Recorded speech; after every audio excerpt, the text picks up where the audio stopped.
Assalamu alaikum. Continuation of part 2 of Satan and me and you and us, because he's promised to do that. And we're going to do that in the next, I think I'll make 3 parts, because it needs another chapter of the Quran. It needs Surah Al-Araf to complete the picture. So at the end, فَأَزَّلَهُمَا الشَّيْطَانُ عَنْهَا. Who got them out? Shaitan. Now you see he's called here Shaitan. فَأَخْرَجَهُمَا. He kicked out both of them. مِمَّا كَانَ فِيهِ. By Allah's permission. They had to leave. وَقُلْنَا أَحْبِتُوا بَعْضُكُمْ لِبَعْضٍ عَدُوٌّ. Now this is so many people say, what is the origin of evil? Why are we messed up? We can't get along. We'll never get along. We seem to be enemies to each other. No. What does Allah say with his most perfect, clear words? Exactly the way you want to understand are through Allah's clear words, not English. Because English is too wishy-washy.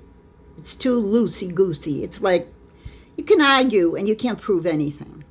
But you can prove a lot with Allah's words.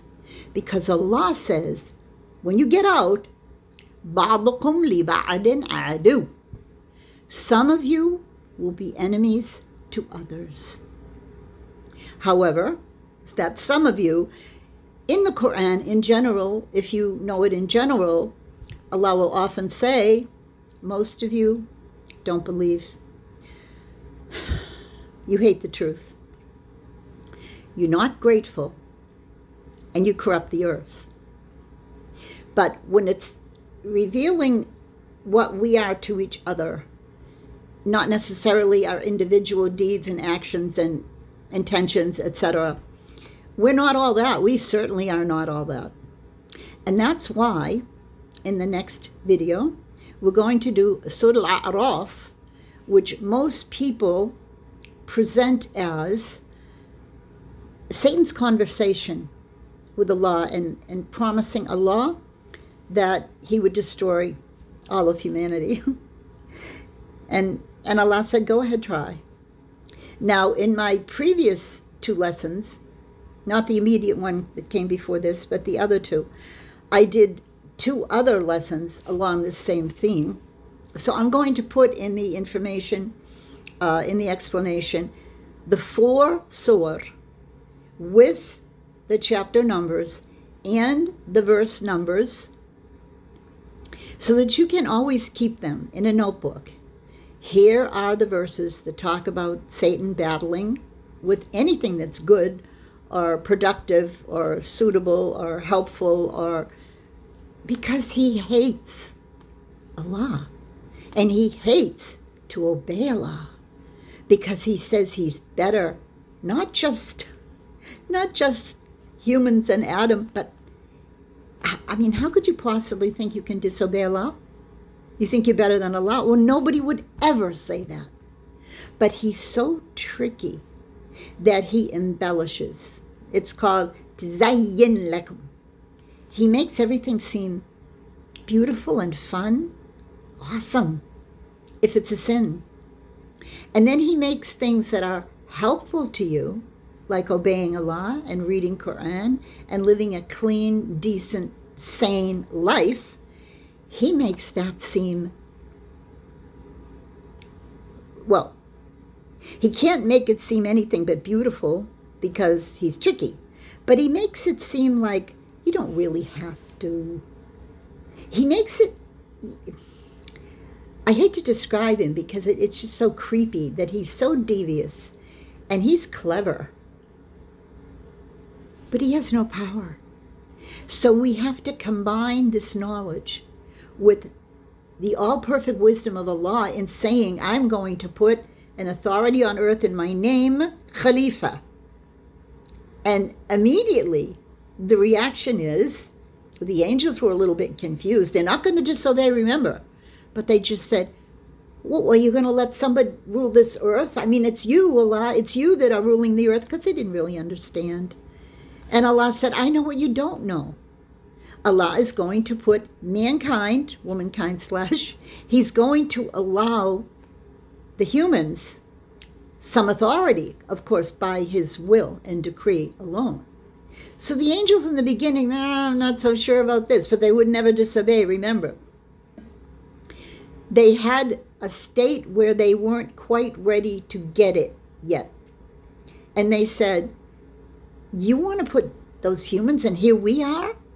We're the ones that are always obeying you and praising you and loving you. And Allah said, no, I know what you don't know. So this whole business of giving authority on the earth to humans, it coincides with your ability to listen to Allah and no one else. So look what happens when people who aren't good Muslims, and I say this in regards to, I have to be careful here because this could get me in trouble, and I could be wrong, but if you look at the Middle East, these people say they're Muslims, they know Arabic, they memorize Quran. What have you seen coming of victory for them in a sense, in an Islamic sense? So I have so many challenges from people saying to me, how could you live there all that time? How could you even like it over there? Look at them now. What's wrong with them? Why don't they fight for justice? Because they're humans. And we are all weak, frail sinners. Yes, we are. But Allah will always bring forward a group, and they will be very few. And they will be victorious. And they will show the world the real Islam. Ameen, Ya Rab. We have to pray for this because it's getting worse. And I told you before, Allah said, those who deal in riba, whether paying it or receiving it or witnessing it, will not rise except touched by Satan. And those who deal in intoxicants,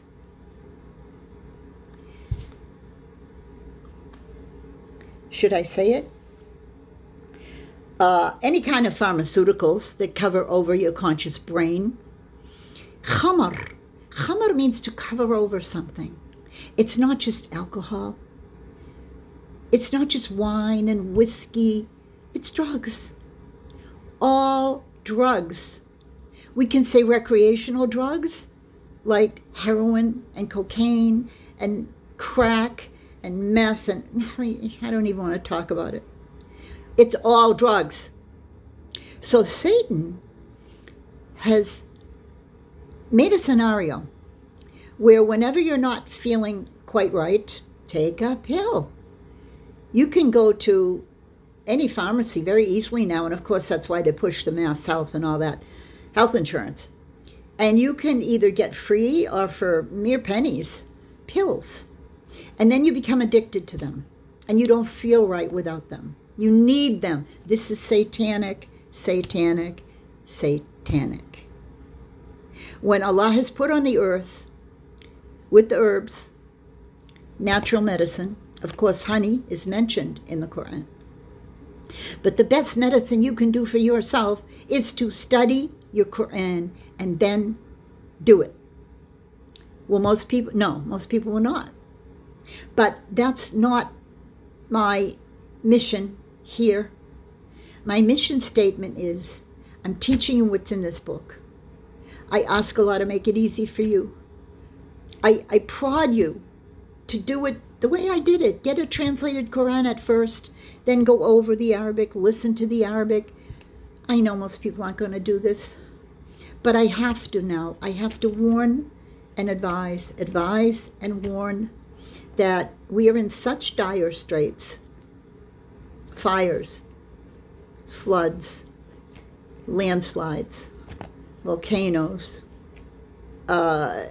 total pollution of the earth and the air is increasing rapidly now. So many shuyukh are coming right out and saying it's the end of days. They wouldn't say it before, but they do now. Well, we don't know, but it certainly seems to resemble disaster. So now's the time That's all I can say. Because Allah has said, He is your wali and He is your nasir. He will take care of your affairs and make you succeed if you do what He says. But first you have to learn what He says, inshallah. Part 3 of this is coming up. Is it right now? Yes, I'll do it right now. I'll do part 3. You know what I do? I wear a different color so people can differentiate. Now, oh, it's not the same one. It's so let me get my other scarf. And part 3 is coming, inshallah. Assalamu alaikum.